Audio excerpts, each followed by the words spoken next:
find this hard to believe, but I am an introvert, and so if you make me talk behind a podium, my knees start shaking and my arm will twitch.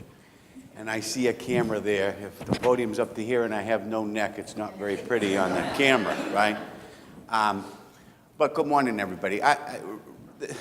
Folks at Sterling asked me to talk about the Sterling criteria and really put it into perspective in terms of where we come from in state government. And how many folks here are associated in some form or fashion with government operation, either locally or through state government?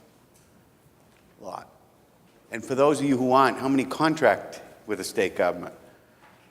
Okay, because we could add a couple more. A couple of years ago, as I traveled the state and I would talk about Sterling, one of the things I would hear all the time is, that's great, but it doesn't apply to us in state government. You know, that's for the private sector, that's for manufacturing, that's for hospitals. It might be for education, but it's not how we function. And I could never understand that. And most of the time when I got in a conversation with folks about Sterling and tried to get into more detail, they didn't understand what it was. And so I found myself always talking in negative terms. And so my delivery to them would be, so you believe in state government or in your nonprofit world that it's not important for you to have strong leadership in your organization. You believe that it's not important that that leadership establish a work culture that's mission-driven and values-based. And when I say mission-driven, I don't mean something that's written on the wall, a mission statement or a vision statement. Every company has that. Very few companies have a mission statement that resides in people's hearts and soul, that they live that mission and vision every single day. That's what I'm talking about. When I talk about mission and vision, they get up and eat that stuff in the morning. It's why they come back to work every day, despite what happens to them. You don't think it's important to develop a culture like that. And you don't think it's important to, when you develop that culture, to establish a values-based culture. I say that because in my world, if I stacked up our operating procedure and statute that governs our programs, and we have about 10 programs under the department that each have their own governance body, it would reach the ceiling. And it still doesn't scratch the day-to-day decisions that people have to make, because I can't put every single thing that a worker is going to encounter every single day on pen and paper and tell you how to make a decision. I have to depend on the folks we hire to critically think and make decisions, empower them to make decisions that move our organization forward and get the best possible outcome for the folks we work, because in my business, we're in a people helping people business. How do I do that and not have our decision making all over the map with variability like this? Yes, I want to empower them to make decisions, but I want to narrow it so that my decisions are within a certain range and it's aligned to what we want to accomplish as an organization. If I have a strong work culture that's mission-driven, values-based, then I got a chance of folks making decisions on the fly that even if they make a mistake, I understand why they made the decision and I can support them and have their back. You don't think that's important? You don't think it's important as a leadership team that you establish a culture that values innovation, that gives folks space to make mistakes? We all talk about that we have learning environment in our organization. Do you have a learning environment in your organization? Do you? Because the first time somebody screws up, and you read about us in the newspaper all the time, if I fired every employee that screwed up, I wouldn't have a work culture left, and we wouldn't be able to accomplish the things we accomplish. Somebody asked me the other day, because we put out a report that was fairly critical of our operation, and it was something that we self-imposed. No one ordered us to do it. And someone said, why are you beating yourself up in the media like this? I'm not beating myself up in the media. We are absolutely committed to being the best at what we do in the nation. And the only way we can be the best is have a willingness, the courage to look at what we do every day with a critical eye. And if we're not doing it well, how do we do it better? And the only difference between me as a state organization and the private sector is I have to air my dirty laundry in public. Because I'll bet you that private sector organizations have those reports all the time. It's just yours isn't in the newspaper on the front page of the Tampa Bay Times. Ours is. But that can't dissuade us in government from doing those type things, or you will never be the best you can be. So to me, when you look at the leadership criteria, it's about establishing a work culture that folks live and breathe every day. It's about valuing innovation. It's about valuing two-way communication. I go to places, and we all say we have two-way communication, and I've been in lots of organizations as an examiner, and we talk about two-way communication, and most of the communication you see is one way. It's the leadership said this, and we put out a newsletter, and we have these meetings where we talk down to staff. Well, when do staff get the chance to talk back to you? Well, I have an open door policy. Well, the problem with that open door policy is the last two people that walked through the door, we've never seen again. So I don't know if that's an effective two-way communication, but that's what leadership's about. And then once you establish that, are you going to lay out some expectations, both individual expectations in terms of what you want from folks within your organization, but what you want from your organization? The biggest thing we struggle with in government, and particularly with the department, when I got appointed as secretary, I had to think about it, and I've got to tell you, I would like to tell you that I worked my whole career to become secretary, and it was a logical progression, but it was, and it was by accident. I never thought I'd become secretary, and I'm not naive enough to believe how I became secretary, right? They ran out of options. They're in the middle of a very tightly contested election. Who would take the damn job? And so they decided to appoint somebody from within. Now, I was glad for that opportunity because I felt like I represented every state employee that came before me. I am tired of hearing state employees, government employees, labeled as bureaucrats and lard bricks and incompetent. Tired of it. We can do just as good a job in many cases as what we see done, and we can emulate many of the practices we see emulated in the private sector, and we try and do that, right? But in the department, the average length of time for a secretary is 18 months. 18 months. The longest serving secretary in the history of the department only served 48 months. I went back and looked at it before I accepted this job. And I said, well, I'm going to be awful young to be unemployed. And most don't leave on a good note. You come in and you get some pretty good press, and when you're out, you're usually ducking under the door when you leave, okay?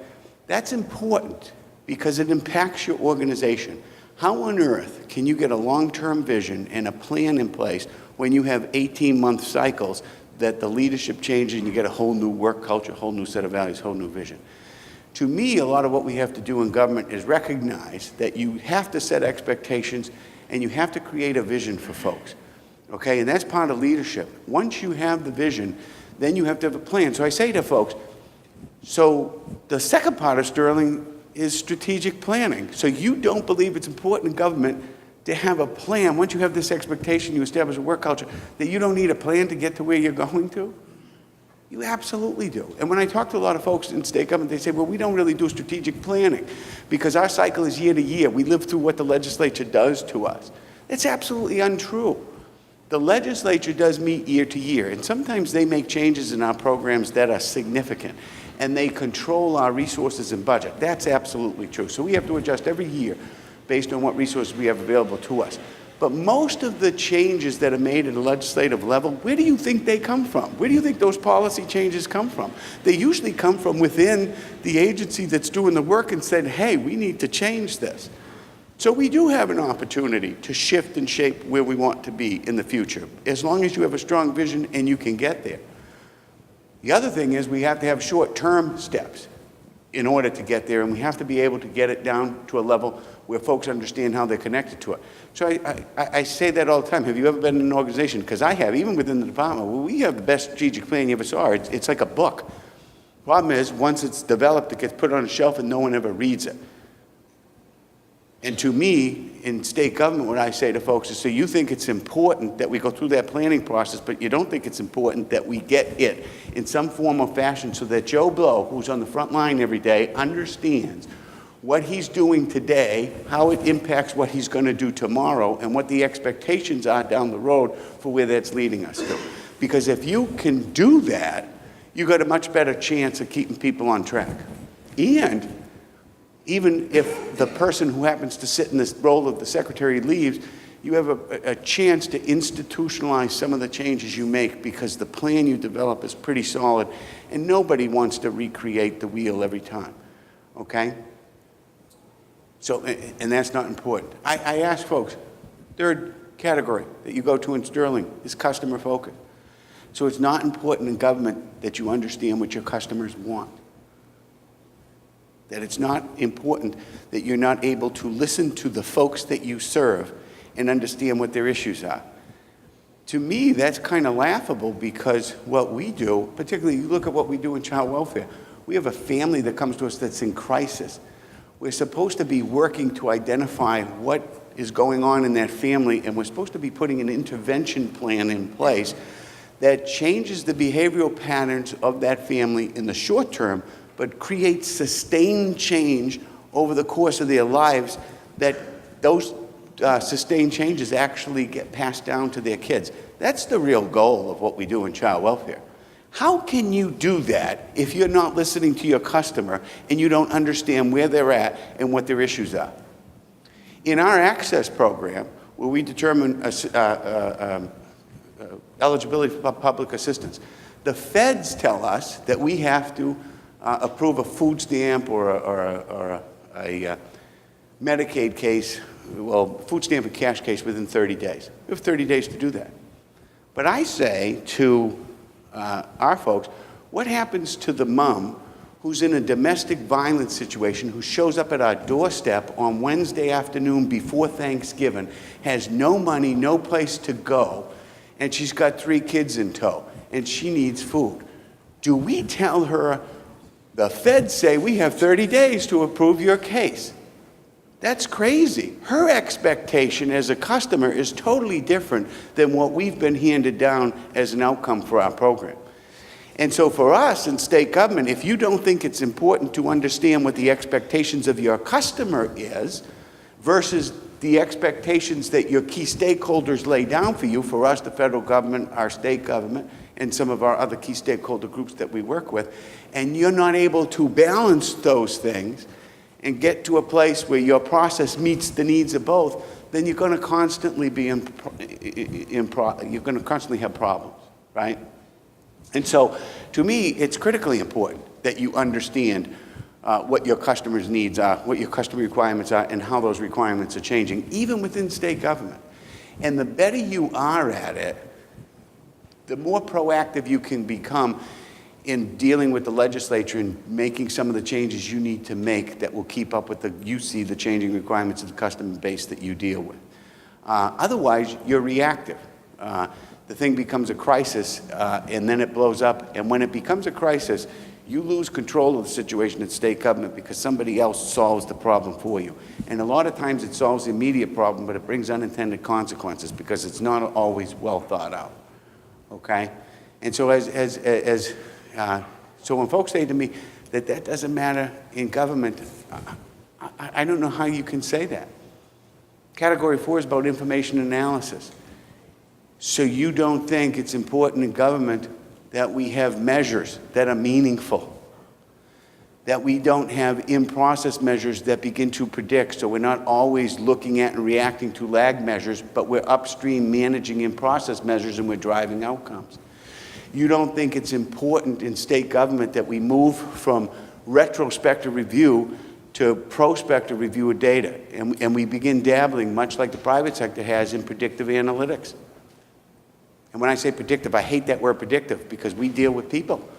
And I can't always predict what a person can do, but I sure can build more refined risk modeling where I understand that if a person presents to me and these factors are present, they are at 17 or 20 or 67 times more likely to have a certain outcome. And if I know that ahead of time, then I know what pathway I need to take from a service intervention standpoint. That's not important. It's not important in government that you have an approach to transfer knowledge within your organization. We have folks in our organization that have worked, these quote-unquote incompetent bureaucrats, who have worked their trade for 30 years, and I think are some of the best at what they do. You don't think it's important that before they walk out the door, that knowledge is transferred to the next generation of workers so that we don't lose it every time we leave? We're no different than anybody else. We shouldn't have to, in government, recreate the wheel every time we do that. You don't think it's important that we have data systems that are actually modernized and upkept. You don't think it's important that we have security systems in place for those, the technology that we have. You don't think it's important that we have emergency op and recovery systems in place in case we get hit with a hurricane or something else, particularly within state government now because we are so automated with our systems and everything is computer-based. So to me, it makes no sense when folks say that doesn't really matter in government. I think it absolutely does. And then the biggest one, when I talk about workforce, you know, in my organization, the most valuable resource I have is my people.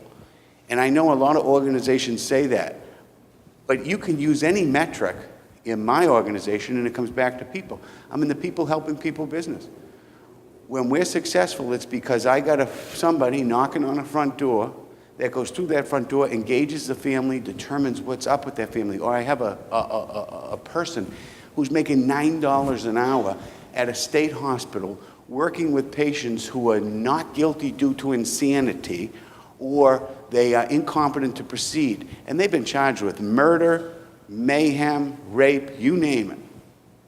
And they walk amongst these folks every day and have to de-escalate situations every single day. They are our most valuable resource because these are the folks that produce the outcomes, because our outcomes are people-based. But if you don't want to look at it that way, look at it from a budget perspective. 70% of my budget goes directly to salaries. We have a $3.5 billion budget at the department, $3.5 billion. 53% of it is outsourced, okay? 47% of it, it's retained within the department, and 70% of what's retained in the department goes directly to pay the people that we have on the street doing the work. So when folks say to me that people aren't your most important asset in the department, it's just not true. We can't function without the folks.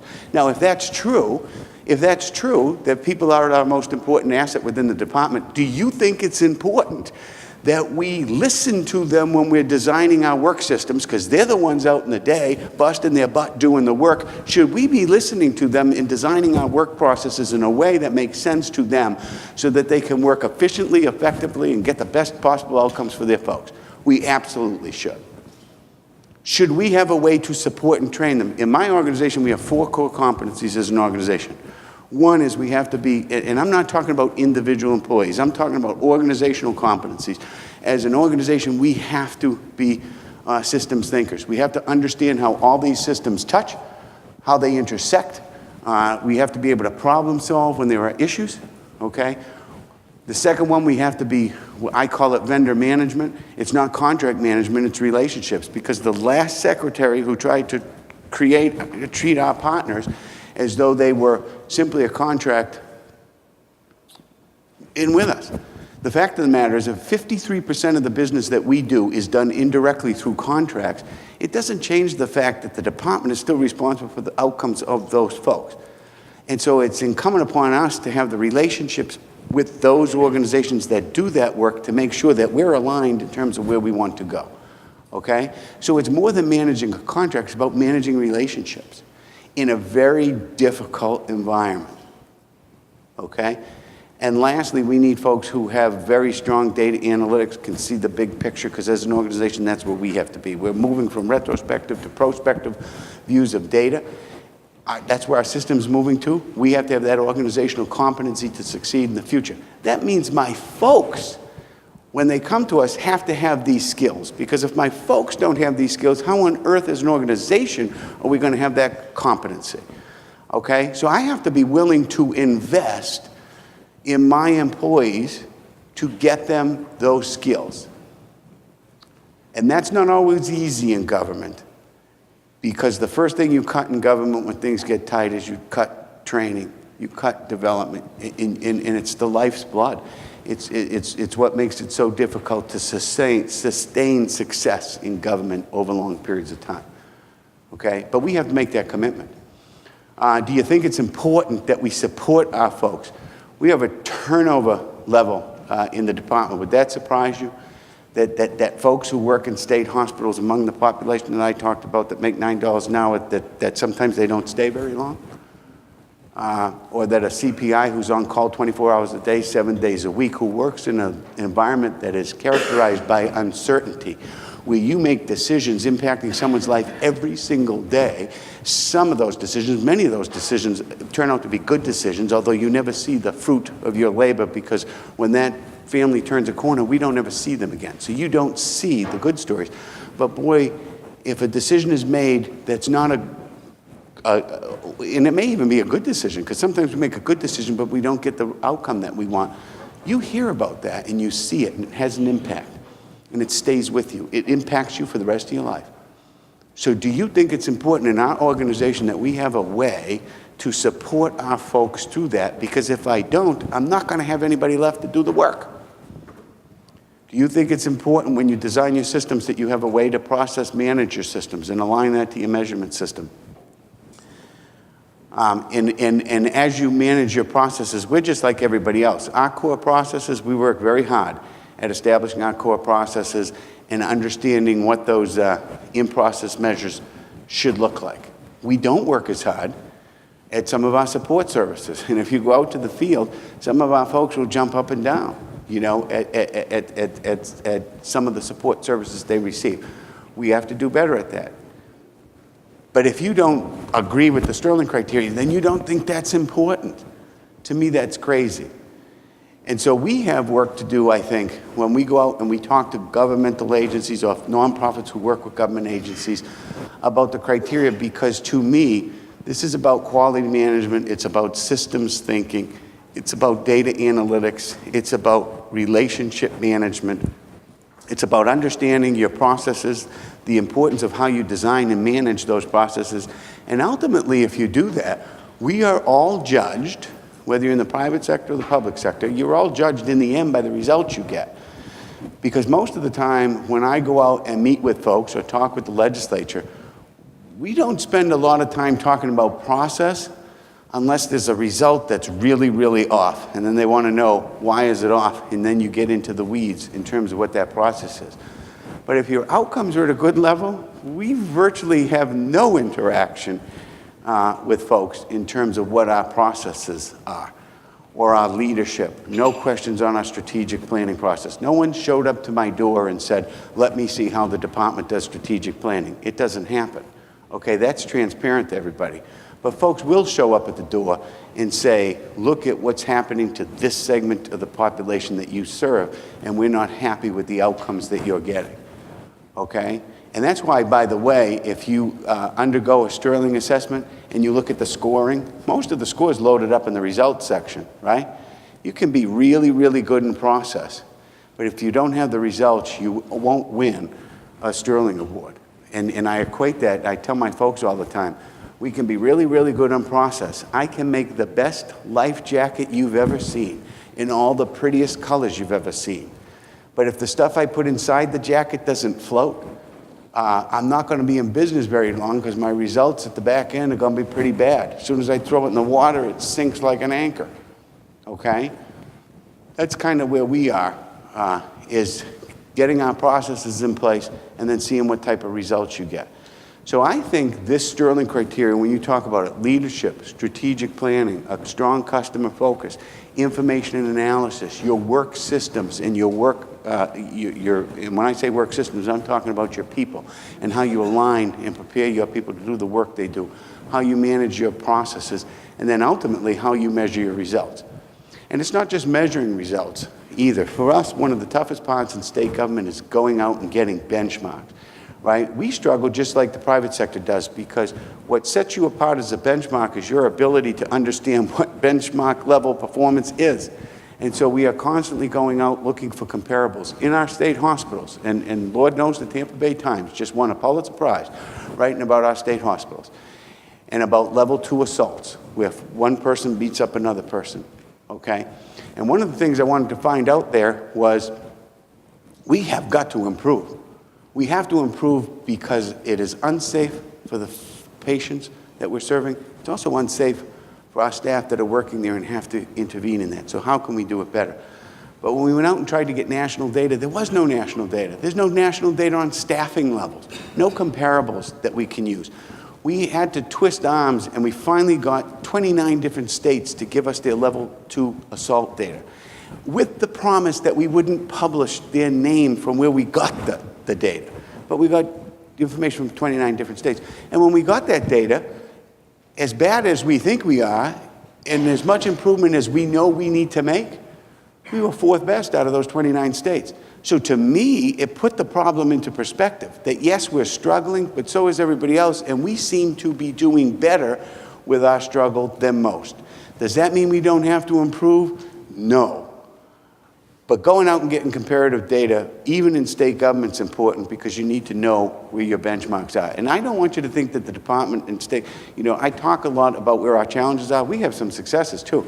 In our access program, we're an absolute benchmark. I hear all the time about Florida's 50th in spending on this or 50th in spending on that. In our access program, we are pretty close to 50th in terms of our staffing level compared to the volume of work we process. And we're pretty close to 50th in terms of the cost that we expend in determining eligibility per application. We're at the bottom of the pool, and yet we are ranked number 1 or 2 in all the important metrics around that program in the nation. And we have received in the last 8 years $65 million in federal bonus money. We have been visited by 50 different states trying to figure out how we do it, how we're able to get the best outcomes in the nation with the least staff, and it cost us less than everybody else.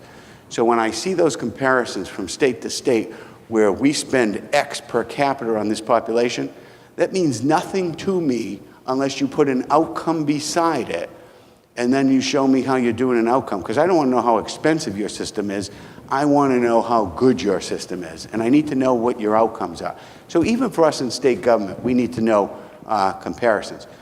That's why all of this is important. And I do think that Sterling and the criteria, or Baldrige and the criteria, are absolutely relevant to nonprofits and to state government. I'm so happy Mike and his group up at Big Bend recognized the Sterling winners this year, Social Service Agency. Last year, John Cooper and his.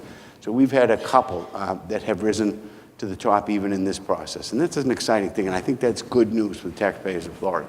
So thanks.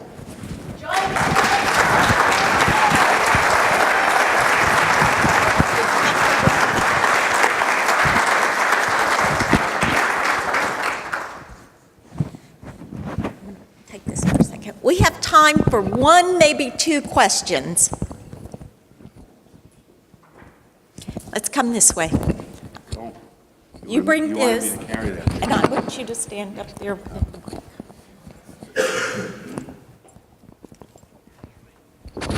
Hi, Mike. Rick Arity from Hillsborough County, EPC. I'd like to know your thoughts about, you run a very large agency. So how do you tackle instilling the Sterling management model, one little section at a time, or do you look at the whole agency and try to instill it agency-wide? That is a great question, because when you look at our agency, it is a big agency, and we are at different places. So when you look at our access program, our level of technology, our level of access to data is unmatched in other parts in the country. So we can do a lot of things. If you look at our state hospitals, one of our state hospitals, the first brick was laid by Andrew Jackson. We don't have Wi-Fi because the buildings don't support it. We don't have email. So a lot of our data is calculated manually. So we're at 2 different places depending on what function you look at. We are very cognizant of understanding where we're at and then setting priority level goals to move us forward. The other big thing that we do, though, is we have made a huge effort. I really believe that if an organization identifies its core competencies and does a really good job at explaining to staff why those core competencies are important to the department, and if you want to do really, really well within the department and make that a career and move up, this is what you need to be skilled at.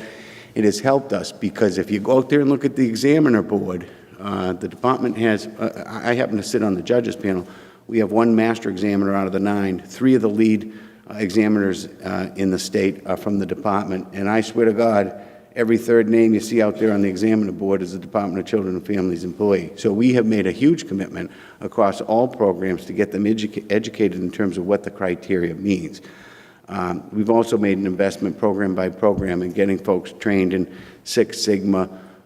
We do lean manufacturing, believe it or not. We do the Blue Belt training and that type of stuff. So we do make a commitment, but there is a recognition that in different places of the organization, we're at different places.